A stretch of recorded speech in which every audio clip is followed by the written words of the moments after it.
bengong aja itu. Karena mulai dicabut keberkahan tadi itu. Belum saatnya disampaikan, kita telah berani menyampaikan. Itu termasuk adab itu. Maka ditahan. Ditahan dulu, bersabar kita dulu. Apa itu? Kita amalkan pengetahuan itu dengan bersungguh-sungguh. Buahnya itulah yang Allah berikan. Tetapi jangan terlena dengan buahnya. Tetap tujuan kepada Allah. Ini juga yang disampaikan oleh Syekh Ibnu Athaillah Asy-Syakandari. Dan perlu diingat, seorang murid apabila merasakan suatu kenikmatan beribadah, hendaknya ia tidak berbangga diri dan terperdaya dengannya. Karena meskipun secara zahir badannya beribadah kepada Allah, tetapi nafsunya memiliki tujuan untuk mendapatkan nikmatnya beribadah.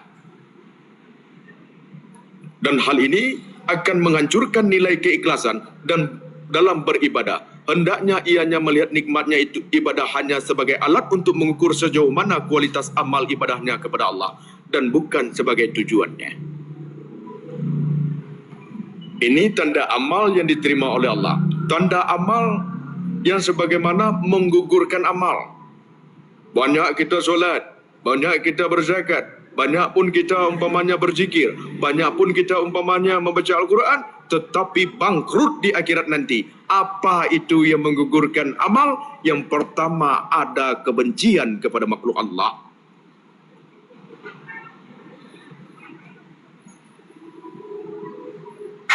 Yang pertama adalah kebencian kepada makhluk Allah. Itu menggugurkan amal. Yang kedua, ujub dan riya. Perkara inilah yang menggugurkan amal sehingga seseorang tadi itu bangkrut di akhirat. Maka pernah kita larang, jangan pernah berniat buruk kepada orang lain. Tujuannya ini.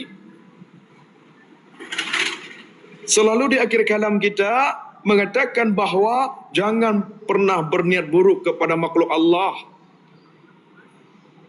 Selalu kan dikatakan, jangan ada merasa lebih baik dengan makhluk Allah, jangan berniat buruk kepada makhluk Allah. Agar apa? Agar terjaga hal yang tadi itu, yang Allah berikan amanah itu.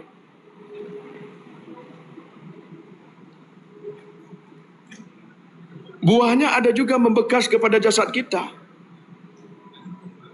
Allah segerakan membekas kepada anggota tubuh kita, terutama jenazah lagi terbujur. Bisa dilihat kita. Kita kaji. Anggota tubuh kita dikatakan istiqomah tadi.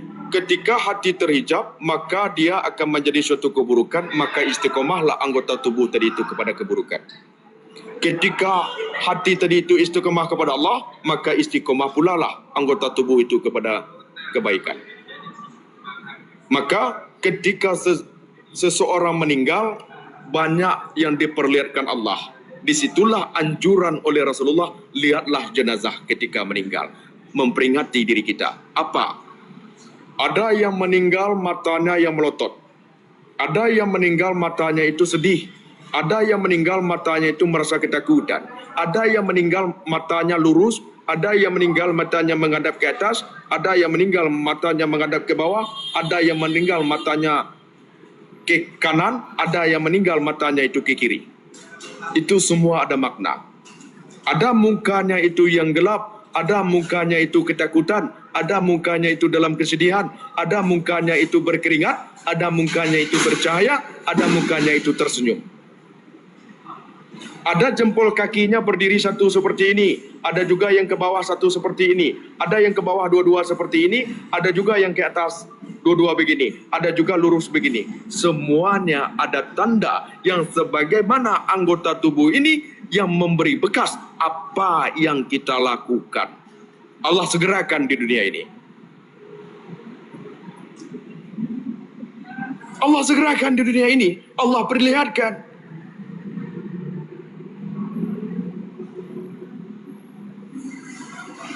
Di anggota tubuh kita, di saat jenazah tadi kita lihat bagaimana perwayatan ianya. Yang tahu di situ yang pertama adalah orang yang memandikan jenazah, dia tahu itu. Maka syarat untuk memandikan jenazah, apapun aib saat dia memandikan, tidak boleh ia menceritakan kepada keluarganya. Itu syarat utama itu. Yang kedua, orang-orang yang keterkaitan mengetahui perkara itu. Ada dia mempelajari itu, dia tahu itu.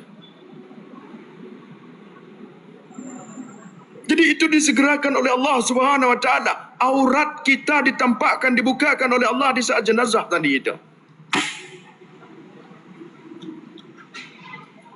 Menanggung malu tidak keluarga kita kalau kita meninggal dalam keadaan buruk.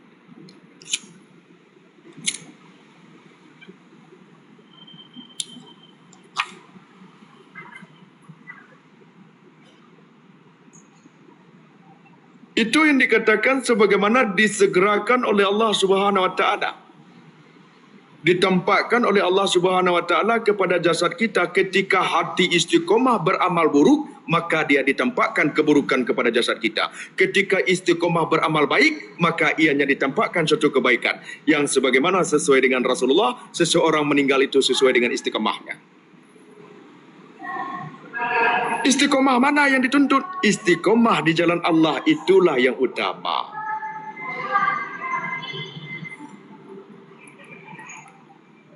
Orang itu suka dengki, dia istiqomah juga dengki kepada orang. Istiqomah dia dendam, istiqomah juga dia dendam. Itu nanti akan membekas kepada tubuhnya. Contoh saja sekarang kita masih hidup, orang yang marah akan terlihat daripada mukanya. Orang yang benci kepada kita akan terlihat kepada matanya. Orang yang tidak jujur dia akan terlihat kepada senyuman dan kepada matanya juga. Karena apa?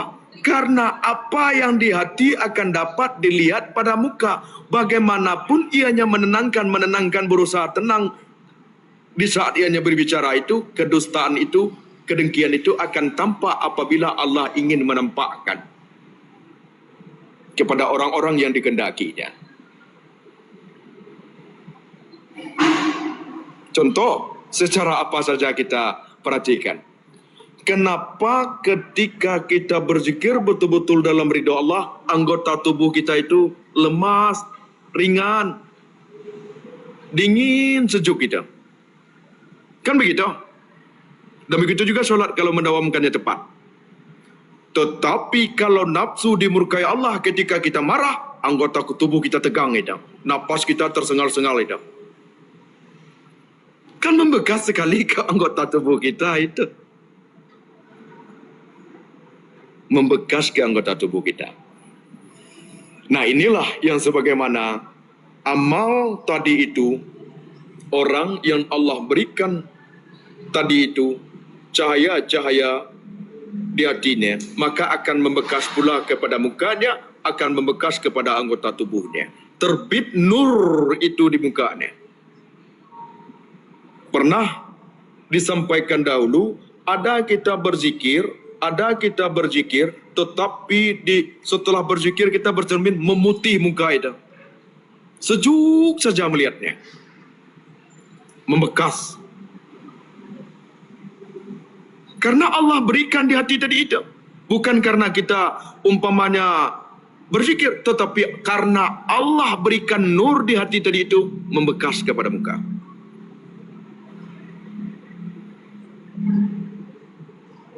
Memutih dia.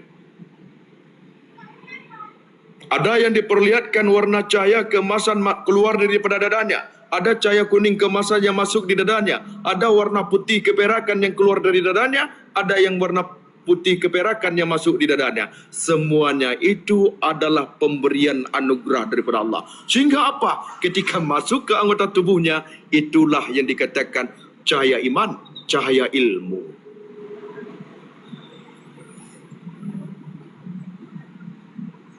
Sehingga mudah ianya mengamalkan ilmu, sehingga ianya mudah mempertahankan bagaimana ianya tadi itu terhindar daripada kemaksiatan karena ditolong oleh Allah Subhanahu wa taala. Maka dalam surga itu kan dua di situ, warna putih keperakan dan warna kuning keemasan.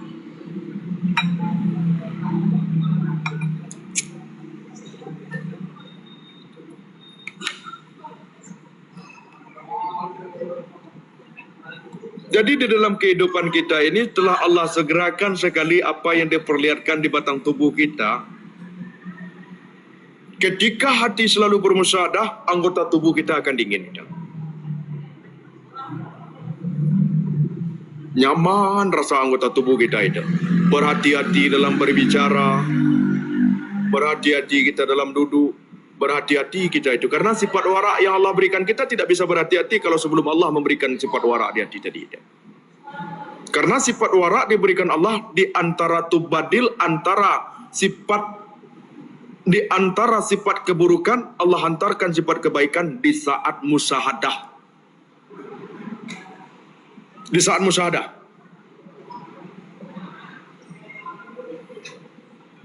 Di saat musyahadah itu, dia merasakan begitu nikmatnya. Dia merasakan begitu lapangnya. Pada saat itulah dia tidak mau digantikan dengan hal-hal yang seperti kebencian, digantikan kenikmatan yang Allah berikan tadi itu. Itulah yang dikatakan surga yang Allah anugerahkan di dunia ini. Ia dalam lingkaran kalakah zikir yang selalu ingat kepada Allah dalam segala keadaan. Penglihatan, pendengaran, penciuman, gerak dan diamnya selalu terjadi kebesaran Allah pada dirinya. Maka batang tubuhnya ini bukti daripada kebesaran Allah. Maka tampaklah kebesaran Allah pada batang tubuhnya. Ketika tampak pada batang tubuhnya, maka tampak pada sekalian alam kebesaran Allah. Disitulah ianya selalu bermusyahadah. Ketika ianya melihat, hatinya mendahului Allah. Ketika ianya mendengar, hatinya mendahului Allah. Ketika ianya melangkah, hatinya mendahului Allah. Ketika mengayunkan tangan, hatinya mendahului Allah. Di gerak dan diamnya, hatinya mendahulukan Allah. Tiada lagi hijab dan terhijab di hatinya, karena sebaik-baiknya membukakan hijab hanya Allah. Itu tandanya. Maka disebutlah orang tersebut derajat usul kepada Allah. Ini. Maka disebutlah derajat usul ianya kepada Allah. Sementara cara mendawamkan tadi itu adalah bab memesrakan. Sehingga mesra, asik. Ketika telah asik, derajat usul kepada Allah. Mengalami fana dahulu dia. Fana itu usul juga kepada Allah. Jadi usul itu ada beberapa tingkat. Ada kepada afal Allah, ada kepada sifat Allah, ada kepada kehadiran Allah. Tajalli pun ada beberapa tingkat. Sir pun ada beberapa tingkat dimaknai.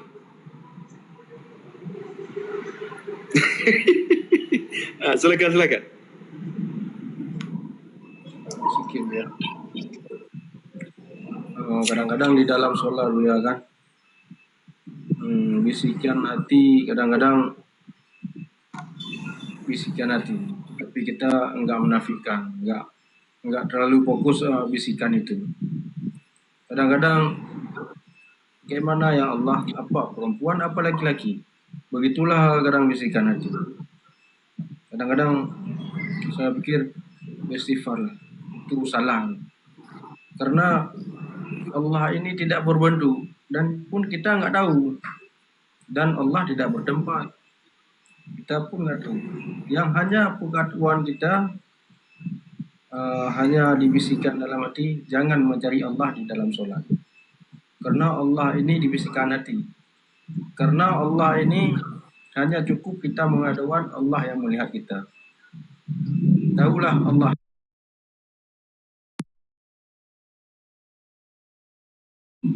Jangan mencari Allah di dalam sholat. Cukup cuma tahu Allah yang melihat kita. Itu aja ya, udah merasa bagaimana. Kadang-kadang lintasan itu macam-macam lah, dibujuk-bujuk sama apa godaan-godaan itu. Jadi saya waham aja kayak gitu, ikatan paham aja begitu. Hanya Allah yang melihat aku dalam sholat ini. Hanya Allah yang tahu. Walaupun aku tidak bisa melihat Allah, mungkin Allah bisa melihat. Begitu wahamnya dia. Begitu terus. Kadang-kadang lintasan macam-macam itu ya. Iya. Di situ ada kata hikmah yang bermunculan, ada juga ilmu hakikat yang bermunculan, ada juga lintasan nafsu, ada godaan, ada firasat dan ada petunjuk yang sebagaimana kita sampaikan. Yang keterkaitan sabda Rasulullah, barang siapa yang ianya riadah selama 40 hari, maka akan bermunculan di hatinya kata hikmah.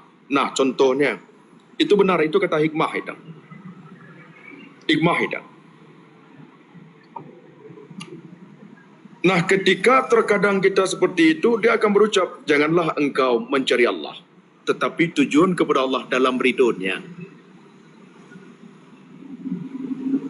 Maka yang keterkaitan al-hikam, hikmah daripada Syekh Ibnu Athaillah, itu dia. Hikmah itu dia yang dituliskannya.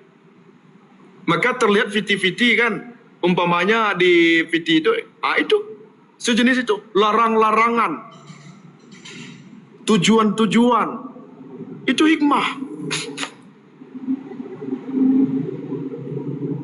Nah, hikmah ini tetap berkesesuaian dengan Al-Quran, tetap berkesesuaian dengan hadis, tidak akan lari. Dan begitu juga ilmu hakikat. Kan begitu juga yang dikatakan Rasul, jika engkau tidak dapat melihat Allah, dan ketahuilah Allah melihatmu. Kan berkesesuaian tidak dengan sabda Rasul itu? Nah, melihat Allah tadi itu bukan bermakna zatnya, akan tetapi hudur hati dengan Allah, menyaksikan kebesaran Allah. Itu maknanya. Ini Bu ya kan, gimana kita bilang, kalau Pak merasa malam kemarin kita udah paham, udah bisa kita cernakan, udah mengerti, kita mencari mengenal Allah. Karena mengenal Allah bukan kita mengenal kayak manusia, karena dengan sifat Allah baru kita mengenal Allah. Dengan kudrat irada Allah yang menciptakan, yang tidak mampu menciptakan manusia. Itulah baru kita menafikan, itulah kebesaran Allah, itulah memaknanya kita ketahuan ada Allah. Mungkin nggak ada manusia yang diciptakan macam itu serupa. Hanya Allah yang bisa. Kalau Allah berkehendak nggak mungkin nggak bisa, pasti bisa. Manusia yang nggak bisa. Makanya kita nggak bisa memikirkan itu karena bukan kehendak kita. Begitulah paham kita mengenal Allah. Tapi dalam sholat ini, itulah bisikan yang rusak itu.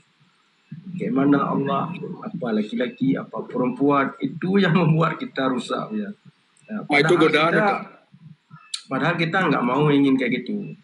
Padahal kita pun udah mengenal, karena apa? Bab rasa ini baru kita mengenal Allah.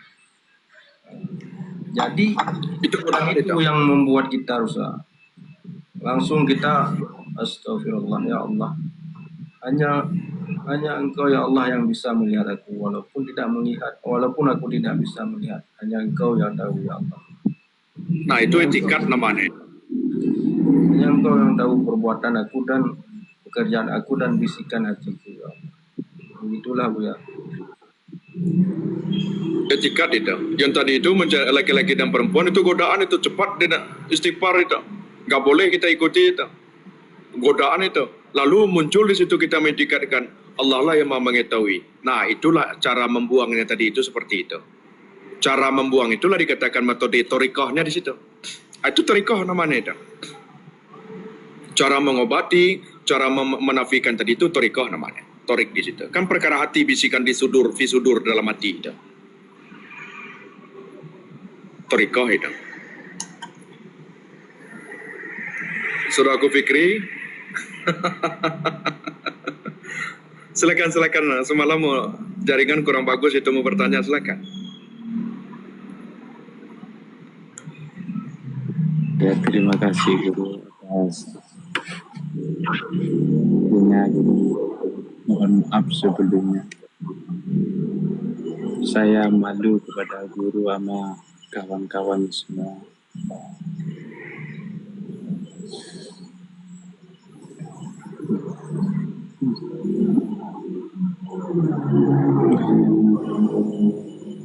Selama ini saya sering dilalaikan Guru.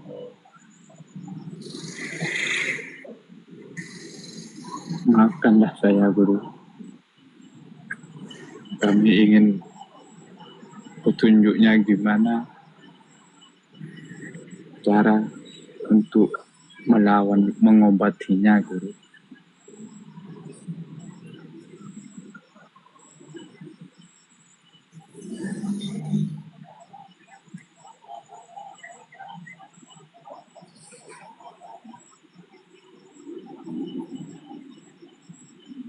Lalai dalam apa ini? Kalau berzikir gitu guru, macam tidak nyambung gitu guru, sama pikiran gitu maksudnya. Maksudnya saya sendiri itu tidak memahamin gitu.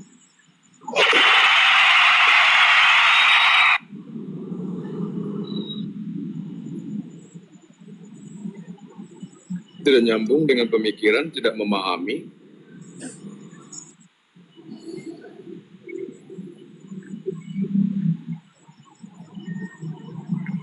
Iya guru, kan kadang kan kalau biasanya itu kadang bawaannya marah gitu. Kalau yang sekarang ini tidak guru, tidak marah bawaannya gitu. Maksudnya gitu, cuman tidak memahamin gitu untuk melazimkan gitu.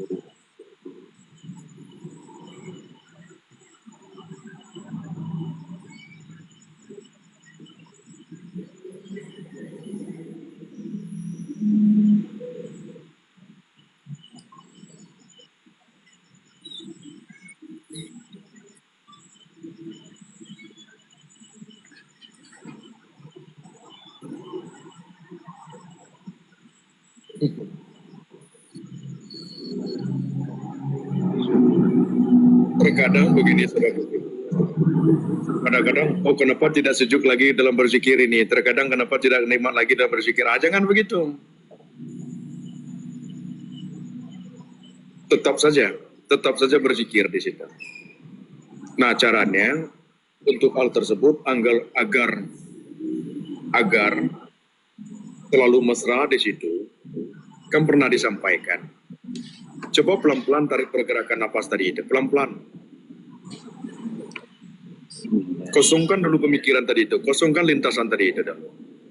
Kosongkan dulu, jangan bermain di pikiran. Jangan. Kalau kita bermain pemikiran terhijab itu. Jangan. Coba kosongkan yang pernah diajarkan, tarik pergerakan napas pelan-pelan, turunkan pelan-pelan, rasakan, sebarkan di anggota tubuh tadi itu. Menyebar di situ. Rasakan penyebaran daripada pergerakan napas tadi itu daripada ujung rambut sampai ujung kaki.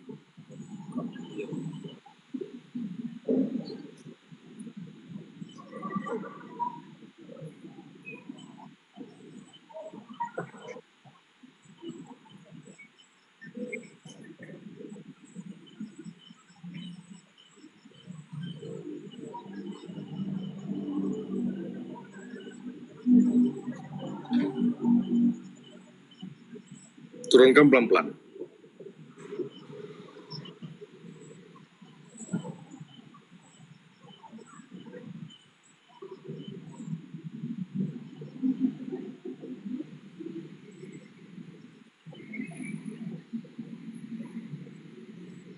Tarik pergerakan napas, pandang ke dalam, rasakan pandang ke dalam. Ilmu Allah, qadra Allah, irada Allah, pandang ke dalam. Rasakan di pergerakan napas tadi itu menyebar ke seluruh anggota tubuh, rasakan dahulu. Nah, ini bab bersuci dia di situ.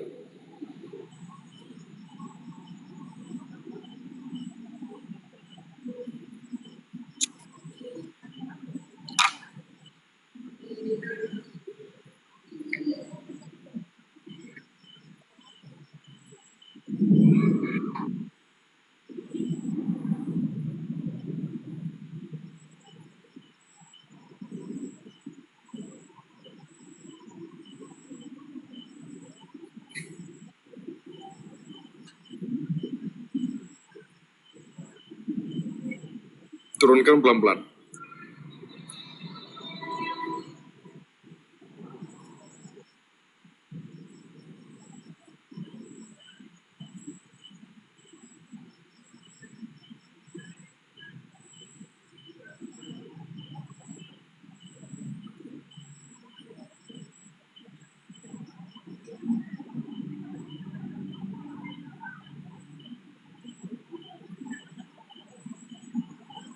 Sekarang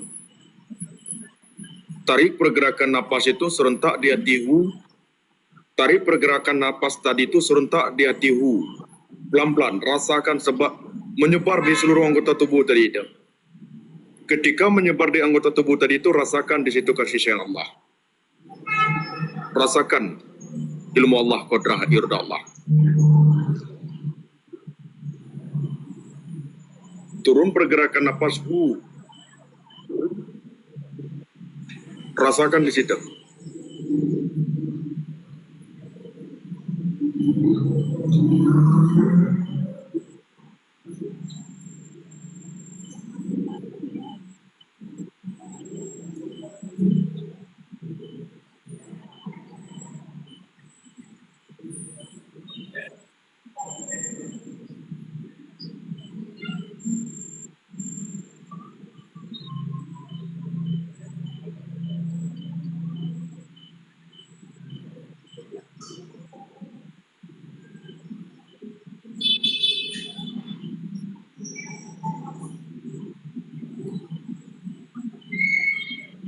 Sudah dapat? Sudah dapat koneksi ini lagi? Alhamdulillah guru. Dingin guru, keringatan semua guru. Nah, kan walaupun di dalam gelap itu kan masih terpancar itu pada mukanya. Ya, terima kasih guru. Jadi, alhamdulillah kan banyak perubahan. Dahulu umpamanya kita suka marah-marah, sekarang itu nggak mau lagi kita marah-marah. Bagus itu. Alhamdulillah guru. Sudah tenang, udah jauh tenang kelihatan. Seringan terus ngantuk terus gitu. Semalam pun habis dikir tidur nggak tahu guru. Ketiduran. Di anggota Sampai tubuh kan butuh istirahat. ya Gimana? sampai nggak puasa tadi. Sampai nggak puasa tadi. Mohon maaf saya tadi nggak puasa gitu. Insya Allah Nggak apa-apa, besok. Insya Allah besok saya.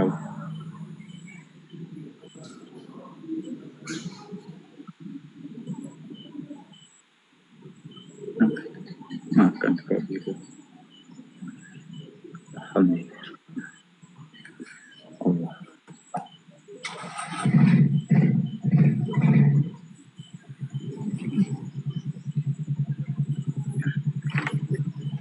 Terima kasih guru. Assalamualaikum warahmatullahi wabarakatuh. Waalaikumsalam. Assalamualaikum warahmatullahi wabarakatuh. Tabe sedikit. Ya, sekaitan dengan tanda-tanda amal yang ini mungkin ada kaitannya dengan akhlak juga ya Bu ya. Akhlak sama Allah, akhlak kepada Allah, akhlak kepada Rasulullah, akhlak kepada sesama manusia, akhlak kepada lingkungan, dan akhlak kepada diri sendiri. Nah, sekaitan dengan itu, mungkin mohon sedikit pencerahan. Kalau kita mendapatkan sesuatu itu merupakan rahasia buat kita pribadi, itu apakah itu bonus ya yang diberikan kepada kita oleh Allah Subhanahu wa taala atas apa yang sering kita lakukan, apa yang sering kita laksanakan. Misalnya rasa nikmat tadi, rasa tenang, tidak lagi takut sama siapa-siapa. Untuk apa takut sama siapa, sama-sama makhluk. Artinya ada bukan sombong ya, bukan sombong barangkali, percaya diri. Ini sedikit perlu, artinya tidak takut, bukan berarti sombong. Ini maksudnya. Karena dalam perjalanan saya sebagai dokter, hampir setiap hari banyak orang ketakutan Bu ya. Saya tanya takut sama siapa? Nggak tahu, cuma kecemasan yang berlebihan yang saya sendiri saya sudah kasih nasihat untuk zikrullah, tidak mempan. Hanya saya kasih obat penenang. Nah, obat penenang itu kan ada fase waktunya. Akhirnya kadang dia minta sampai 40 biji. Saya bilang bagaimana kalau sudah begini, ini orang sudah ketergantungan dengan obat. Nah, saya tanya bagaimana dengan zikrullahnya? Dia sudah baca hampir semua Al-Quran itu dia baca, tetapi tidak ada hikmah, tidak ada satu bekas yang melekat pada dirinya. Nah, ini bagaimana saya bersikap dengan ini setiap hari sebenarnya, setiap hari ada saja orang-orang yang cemas itu. Kecemasan dan itu penyakit yang merajalela sekarang hampir seluruh Indonesia itu adalah sudah penyakit kejiwaan itu mungkin sudah meningkat di peringkat pertama dalam kehidupan karena berinteraksi, mungkin terlalu cinta dunia barangkali ya. Saya tidak berburuk sangka. Salah satu faktor pencetusnya itu. Mohon sedikit pencerahan Bu ya. Akhlak ini, akhlak kepada Allah, akhlak kepada Rasul, akhlak kepada sesama insan, akhlak kepada alam semesta, dan akhlak kepada diri sendiri. Inilah buahnya nanti kita yang merasakan sendiri.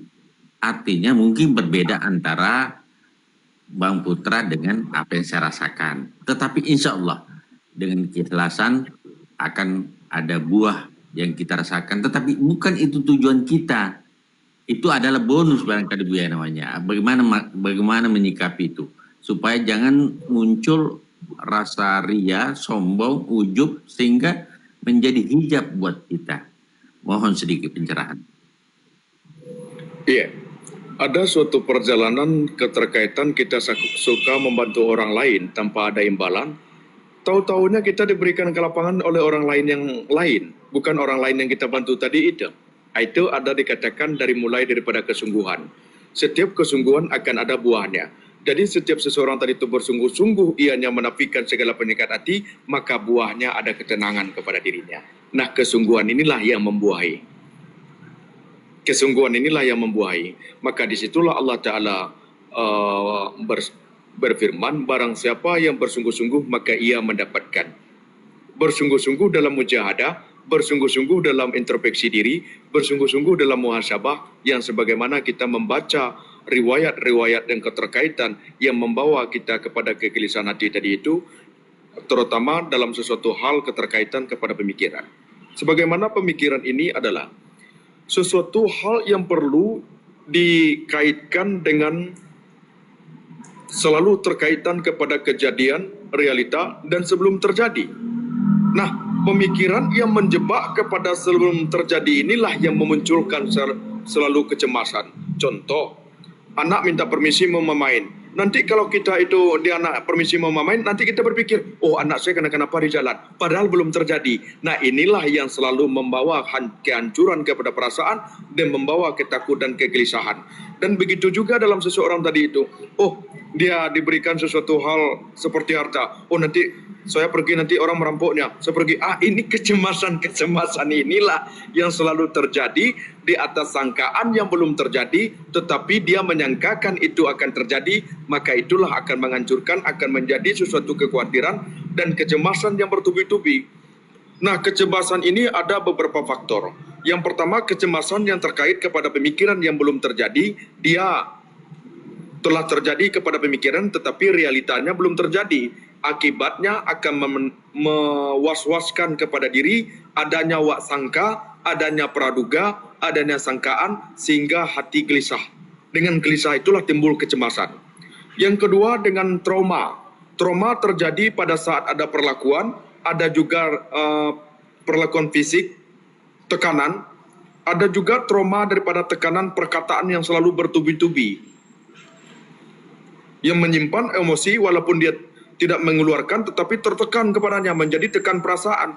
Ini adalah juga mengakibatkan trauma. Ada juga tidak terjadi kepada dirinya yang keterkaitan kepada fisik, tidak juga terjadi tekanan kepada dirinya. Ada lemah mentalnya seseorang tadi itu ketika dia melihat darah, dia gemetar ketakutan. Padahal dia sendiri dia tidak ada pernah dilakukan seperti itu. Tetapi ketika dia melihat darah, ketakutan dia. Jadi trauma-trauma ini adalah sesuatu diakibatkan lemahnya mental menerima suatu keadaan sehingga memori ini di otak kecil kita selalu mengingatkan, ketika dia ingat dia cemas, ketika dia ingat dia cemas. Inilah yang dikatakan trauma tadi kepada dirinya. Nah, untuk menanggulanginya tentu di situ dilihat kronologi dia berbicara tadi itu. Ada dia berbicara keterkaitan kepada tekanan, merasa tertekan dia berbicara tadi itu. Ada juga dia berbicara itu dalam kecemasan. Ada juga dia itu berbicara dalam keberanian. Ada juga dia berbicara itu dalam sesuatu hal yang keterkaitan di bawah godaan-godaan yang terjadi kepada dirinya. Nah, ini dapat dipelajari daripada getaran suaranya yang terlihat daripada bola matanya yang selalu gelisah di saat dia berbicara, bermakna orang ini ada trauma yang disimpannya di dalam hatinya. Nah, contoh walaupun dia tenang, pasti ada kesedihan kita lihat di mukanya. Walaupun dia tenang, tetapi ada sesuatu hal yang mencekam di matanya kita lihat. Kan begitu yang sering Bapak alami melihat sesuatu pasien itu. Benar. Sudah nampak baru masuk di pintu. Ini orang sudah mau mati apa tidak ini? Tidak ada sedikit rasa percaya diri, sedikit apa ya? Bagaimana ya dalam teori psikologis itu depresi. Dia depresi, ansietas, susah tidur, depresi, fobia, takut. Cemas itu sebenarnya adalah sesuatu yang penyakit ketakutan yang tidak diketahui. Misalnya baru-baru ini ada ibu haja meninggal suaminya. Sejak meninggal suaminya tidak pernah berhenti minum obat. Ini sudah berapa bulan ini? Sudah 4 bulan ya, 4 bulanan. Nah, ini kehilasan ya Bu Yaya. Tidak bisa menerima. Tadi pressure dia bilang Buya tadi. Trauma itu tidak mampu untuk mengikhlaskan barangkali ya. Salah satu faktor pencetusnya. Nah, yang beginian saya mau katakan bagaimana menghilangkan pikiran sama Bapak. Saya tidak berani Bu ya. Artinya saya cuma bilang doakan. Saya tidak berani menyampaikan kata-kata seperti itu. Doakan. Doakan saja. Jadi aduh susahnya etika dokter. Etika seorang dokter tidak bisa lugas untuk beda dengan kalau ustaz barangkali ya boleh. Tapi kalau dokter tidak boleh begitu. Tidak boleh menyampaikan. Coba lupakan bagaimana caranya mengalihkan ke hal-hal lain sehingga nanti akan terbiasa tanpa ini orangnya juga sudah agak tua jadi ndak apa ya. Di sinilah sebelah zikrullah. Akhirnya dia bacalah surah Yasin. Al-Kahfi dia hampir satu Quran dia baca, tapi apakah membacanya itu ada makna? Setelah saya tanya seminggu kemudian tidak ada juga bekas, tidak ada tanda-tanda bahwa percaya dirinya meningkat sedikit. Ini yang bingung. Betul-betul saya bilang ini apa ya? Seorang haja sebenarnya. Kalau haja itu kan kalau kita pikir ya punya ini dasar mental yang bagus, tapi ya begitulah kehidupan Bu ya yang saya hadapi setiap hari. Banyaknya masalah yang berkaitan dengan kecemasan. Nah, keterkaitan daripada bahasa dari Bapak Rahman yang awal adalah kecintaan kepada dunia tadi itu tepat itu Bapak. Kita ulas kembali perihal itu adalah ketika kita cinta dengan sesuatu, pada cinta dengan sesuatu itu berlebihan, ketika hilang sesuatu tadi itu, ada beberapa efek kepada diri kita. Yang pertama adalah kekecewaan, yang kedua kehancuran kepada perasaan kita, yang ketiga itu adalah mendalam kita itu merasa sedih. Karena ada riwayat yang mengikat kepada hatinya yang menumbuhkan kecintaan tersebut. Ada riwayat. Nah, riwayat itu bisa diputar. bisa diputar kembali dengan meriwayati kronologi periwayatan memori yang disimpannya itu, yang sebagaimana yang ditinggalkannya tadi itu. Pasti ada memori yang menyimpannya, kenang-kenangan tadi itu, sehingga dia merasa hancur perasaannya ditinggalkan. Karena apa? Karena ada kecintaan yang sangat mendalam. Nah, ini mainnya perasaan. Ini jelas perasaannya terganggu di sini. Karena terlalu terbuai dan mencintai dengan sesuatu, maka menghancurkan perasaannya sendiri, maka mengakibatkan dirinya drop. Maka itulah yang dikatakan oleh Rasulullah SAW, hancurnya seseorang karena perasaannya. Perasaan di sini. Jadi, untuk perasaan itu, ada yang mengantarkan. Apa mengantarkan? Pikiran. Pikiran sengaja kita memikirkan riwayat, terkenang meneteskan air mata. Karena kita selalu memikirkan. Nah, ini orangnya saya lihat orangnya pemikir. Orang yang memikir, dia akan terkenang itu. Ketika dia terkenang, apa yang dipikirkan riwayat yang pernah dilaluinya berdua, maka dia meneteskan air mata. Karena perasaannya itu sangat halus dan sangat lembut. Sehingga selalu dia memikirkan, menghantarkan jalan kepada perasaannya. Perasaannya itulah membuat dia kesedihan tadi itu. Nah, bermakna kunci di pemikirannya. Kunci di pemikirannya, Bapak. Kunci di pemikirannya. Iya. Ya. Ini bermakna bahwa kita harus berakhlak kepada diri. Ini maksudnya Ya. akhlak kepada diri sendiri. Itu maksudnya barangkali artinya Rasulullah berkatakan bagaimana barang siapa mencintai sesuatu melebihi cintanya Allah dan Rasulnya, tunggulah kehancuran. Itu dalil juga. Betul. Betul. Ini yang disampaikan saya setiap malam, Buya, bagaimana mendekatkan diri kepada Allah sehingga apapun yang ada di samping-samping istri, anak dan sebagainya itu adalah fitnah, itu adalah ujian buat kita semua. Seperti itu barangkali, Buya. Betul. Ya, Bu. Ya, kita sambung. Sebentar, saudaraku Putra, sebentar ya. Di sini ada pengulasan sedikit lagi sama Bapak Rahman, sebentar ya. Begini Bapak Rahman. Sekarang Bapak kita praktekkan untuk di situ Bapak Rahman ya, kepada pasien Bapak Rahman nanti. Mungkin bisa akan menambahkan sesuatu petunjuk kepada beliau. Insya Allah akan bermanfaat kepada beliau. Contoh, Siap. kita praktekkan kepada diri kita dulu Bapak Rahman. Ya. Di saat sekarang kita berbicara, tentu tajam pemikiran Pak Rahman mendengarkan, menyaksikan dari setiap apa yang kita katakan ini. Siap. Ya kan? Di saat Ya. kita berbicara ini, tentu ada pengolahan napas tanpa kita sadari, dia akan naik turun sendiri, kan begitu?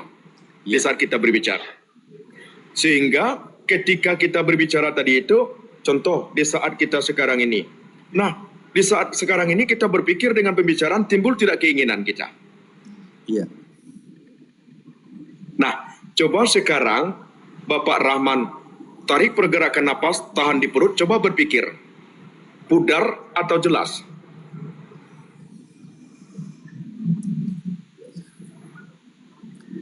Tahan di perut.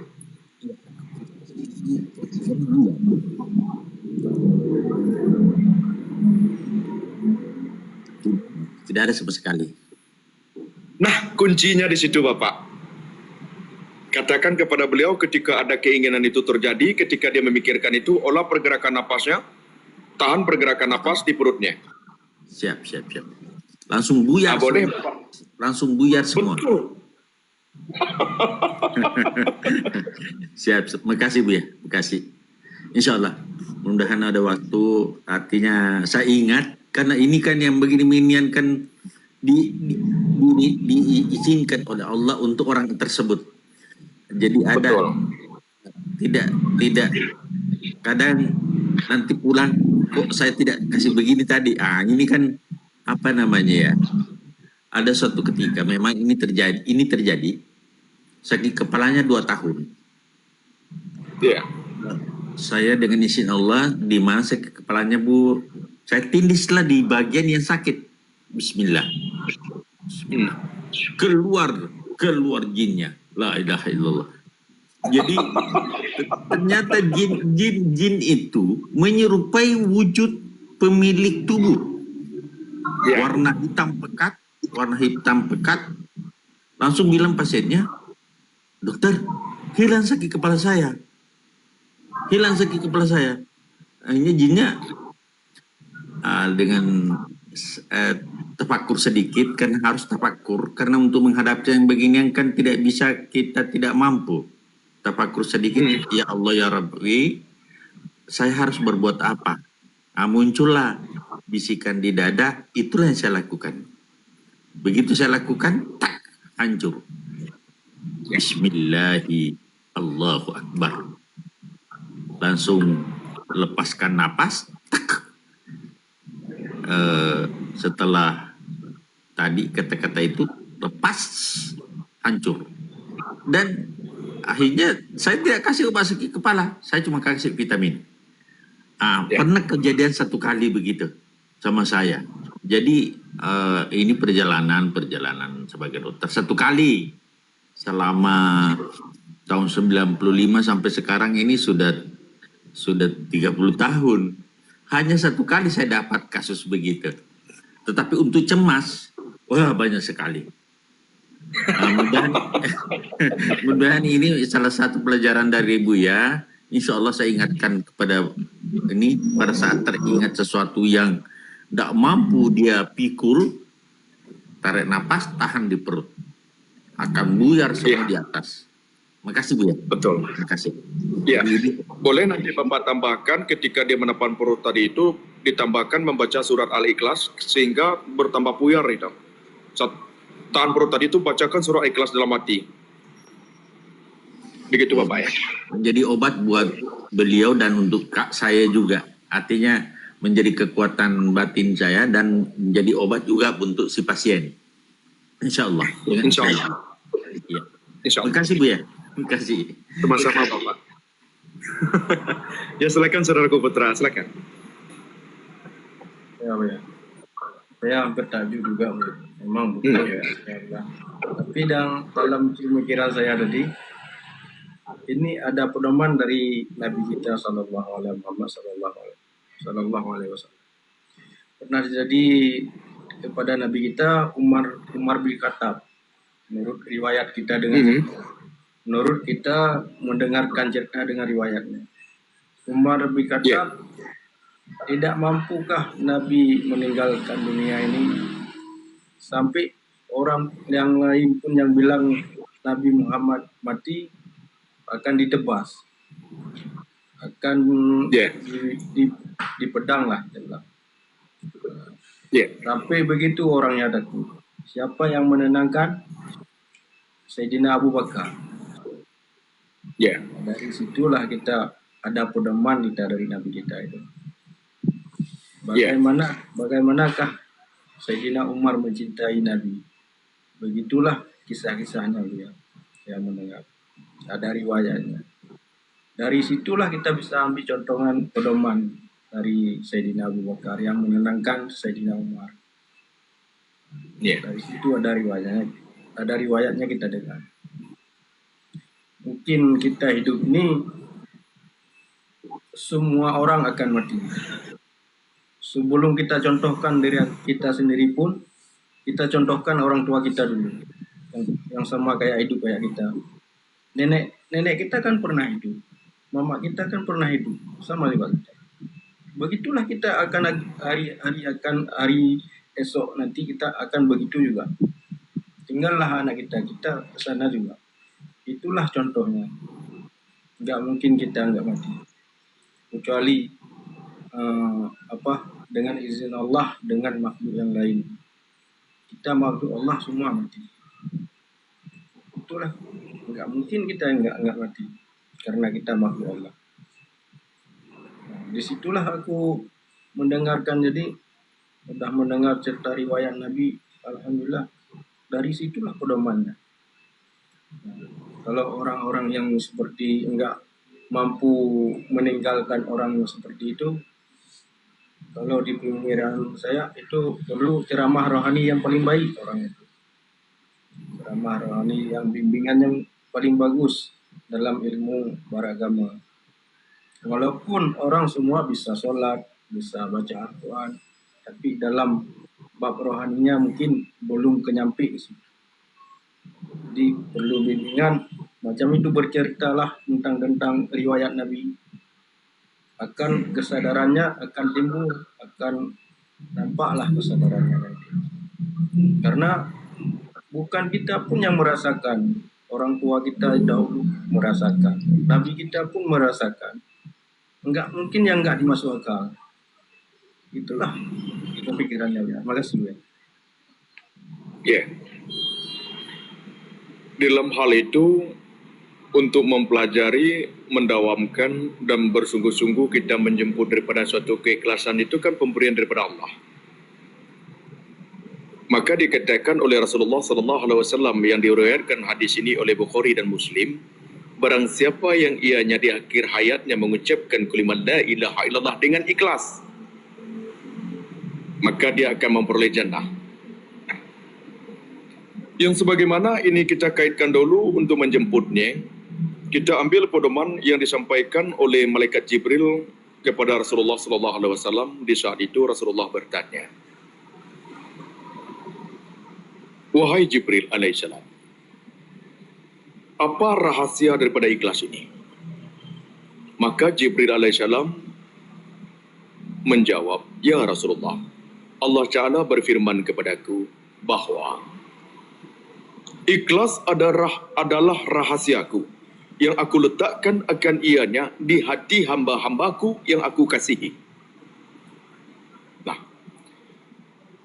ikhlas ini bisa dipelajari, bisa dipraktekkan, tetapi hanya diberikan Allah.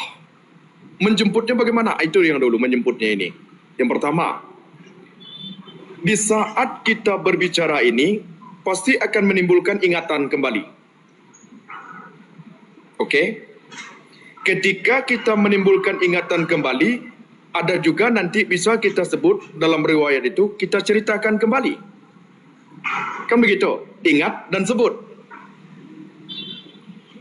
Ingat dan sebut ini, dia adalah riwayat yang membekas kepada anggota tubuh daripada sensorik urat yang mengantarkan kepada urat saraf kita, urat pusat yang dikatakan otak, lalu tersimpanlah dengan otak kecil. Maka akan dia berulang-ulang, dia akan mengingat. Ada terlintas, ada disengaja, ada yang melintasi. Itu pasti. Karena dia ada menyimpan memori. Nah, ini ada dua hal.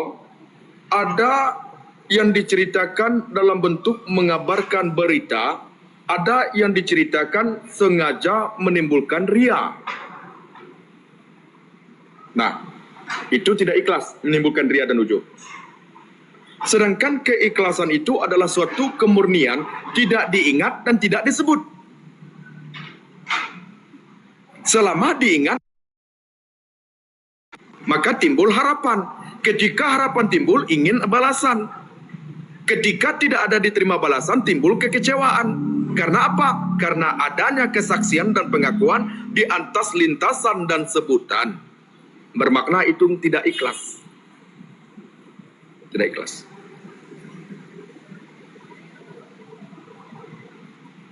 Bagaimana menjemputnya? Yang pertama, berusaha dalam suatu realita tadi itu.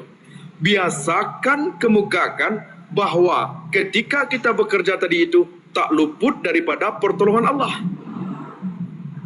Tak luput daripada milik Allah. Tak luput daripada kemudahan Allah. Sehingga menipislah keakuan-keakuan tadi itu bisa hilang. Karena bersungguh-sungguh. Ketika bersungguh tadi itulah Allah berikan keikhlasan. Itu baru tidak ada lagi yang dikatakan lintasan dan ingatan. Apapun yang terjadi dia sudah damai. Apapun yang terjadi dia sudah pandangannya hanya kepada Allah saja. Oh, ketika terjadi sesuatu dia tahu itu adalah takdir Allah. Ketika tampak yang berkasih sayang nanti itu adalah terjadi kasih sayang Allah. Ketika kehilangan sesuatu dia tahu itu adalah ketetapan Allah. Tidak lagi melukai dan mengorisi karena dia telah mantap di situ. Hilang di situ. Fresh otaknya itu, sehingga menimbulkan reaksi batang tubuhnya itu lembut, kayak seperti bayi. Maka orang yang meninggal dalam ikhlas itu dalam kelembutan. Maka ketika dalam meninggal itu kan ada ujian, ada lintasan yang diingatkan, terbayanglah harta yang banyak, terbayanglah ibu, terbayanglah istri yang cantik. Kan begitu. Itu kan masih mengingat, tidak ikhlas itu. Maka kita mendawamkan zikir itu adalah perkara sakaratul maut. Menghilangkan lintasan dulu, menghilangkan itu baru diucapkan dengan satu hentakan, la ilaha illallah. Baru lapang di situ. Kuncinya di situ. Nah, memang ada suatu riwayat yang keterkaitan ketika Rasulullah menyampaikan khutbah terakhirnya, apabila telah ku sempurnakan rezeki, telah ku sempurnakan nikmat, disitulah Abu Bakar As-Siddiq menangis. Dia mengetahui isyarat daripada Rasulullah bahwa Rasulullah akan wafat. Lalu dikejarlah Abu Bakar Siddiq tadi itu oleh Umar. Kenapa engkau menangis? Kenapa engkau menangis? Engkau tidak tahulah isyarat daripada Rasulullah? Disitulah Umar berkata, siapa yang mengatakan Rasulullah meninggal, wafat, akan kutebas lehernya. Ini kata Umar bin Khattab, riwayatnya itu. Sehingga ini adalah sesuatu merupakan tingkatan daripada maqam. Maka ranji daripada Thariqah itu daripada 4 sahabat yang terakhir itu Rasulullah, yang di bawah Rasulullah Abu Bakar Siddiq. Kenapa bergelarnya Abu Bakar Al-Siddiq? Yang pertama, membenarkan mikrajnya Nabi Muhammad SAW. Yang kedua, orang yang lain daripada keluarganya yang masuk Islam yang pertama. Dalam itu. Yang ketiga adalah Abu Bakar Siddiq sampai kepada Tauhidul Zat, maka ia bergelar Siddiq, yakni jujur. Jadi Abu Bakar Siddiq, Umar bin Khattab, Utsman bin Affan, Sayyidina Ali adalah cerminan daripada Rasul keempatnya itu. Maka Fatonah gelarnya kepada Sayyidina Ali adalah kecerdasan.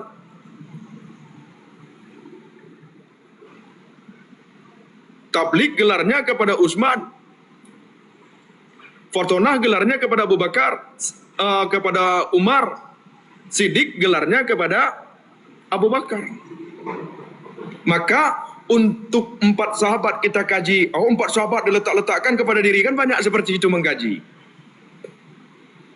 Padahal mendudukkan kejujuran, mendudukkan kecerdasan kerohanian, mendudukkan amanah tadi itu, mendudukkan sebagaimana tabligh tadi itu. Sehingga apa? Betul-betul kita menuntut ilmu tadi itu jujur. Yang mana ianya? Pertama, jujur orang tadi itu, ilmu diamalkan. Itu jujur. Dengan menuntut ilmu. Jujur dengan penglihatan dan perkataan dan perbuatan. Jujur. Tidak mau dianya itu menzolimi dirinya, yang sebagaimana ada penyakit hati dan prasangka buruk. Itu jujur juga. Sehingga apa yang dirasakan disampaikannya. Tidak mengurangi dan tidak melebihi.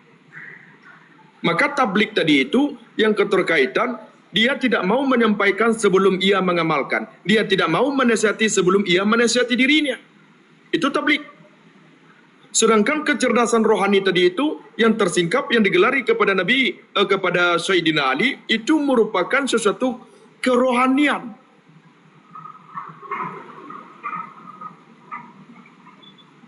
Disebut kecerdasan rohani yang keterkaitan nanti kepada intuisi yang tajam, menyingkap tirai tadi itu. Maka bahasa modernnya disebut intuisi.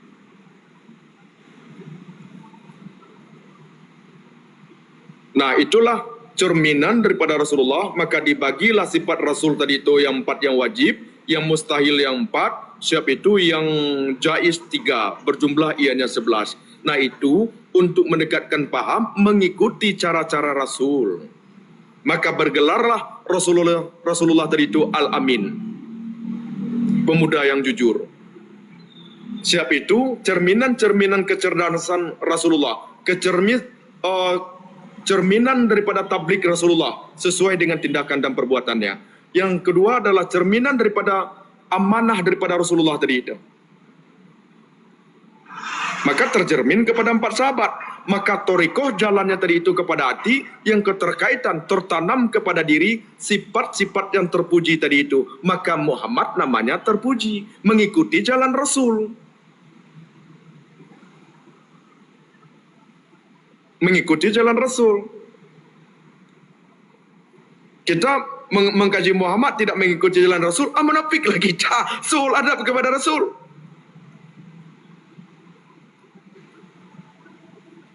Jadi kembali kepada pembicaraan tadi itu, ada Abu Bakar Siddiq bertanya kepada Rasulullah, "Ya Rasulullah, engkau mengatakan bahwa berakhlaklah dengan akhlak Allah. Berapa itu banyaknya akhlak Allah itu ya Rasul?" Maka Rasul menjawab 300 lebih. Barang siapa yang memakai salah satunya, maka dia mendapatkan jannah. Lalu Abu Bakar bertanyalah kepada Rasulullah, "Aku adakah Rasul?" "Semuanya ada kepadamu wahai Abu Bakar."